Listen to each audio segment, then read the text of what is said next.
È la fiera di San Michele Arcangelo di Villanova del Ghebbo, davvero il risultato di un secolo di lavoro da parte dei nostri nonni e bisnonni polesani che sono riusciti a fare arrivare a noi una tradizione non solo di enogastronomia ma anche di gioco, manifestazione e divertimento. Io volevo davvero ringraziare l'amministrazione comunale ma anche tutte le associazioni che hanno dato il loro contributo per la realizzazione di questa fiera che è una festa ed è una festa davvero di comunità. Villanova del Ghebbo è un paese che proprio logisticamente è strategico, per cui davvero mi auguro e auspico che come gli altri anni le presenze arrivino, che travalichino anche i confini del Veneto, insomma raggiungano questo paese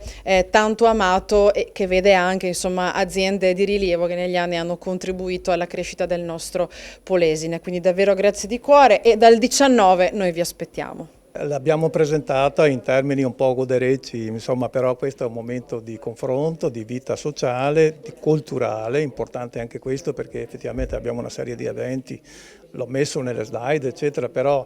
forse non l'ho evidenziato come meritavano perché sono veramente molto bravi anche nel volontariato per creare momenti di confronto e di cultura nelle serate della fiera. Quindi è vero, ci sono le aziende, c'è l'ospitalità, c'è tutto un contesto di vita, le giostre per bambini, però c'è anche un momento di confronto sulle proposte e su convegni anche di carattere sociale e culturale. Villanova del Ghebbo di suo è proprio vive su un canale cioè, che poteva essere navigabile al tempo dei veneziani, oggi non lo è più,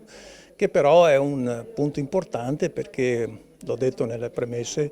è una fonte fondamentale di acqua per l'irrigazione di mezzo Polesine, quindi noi da passaggio di Villanova del Ghebbo irriga quasi metà del Polesine proprio.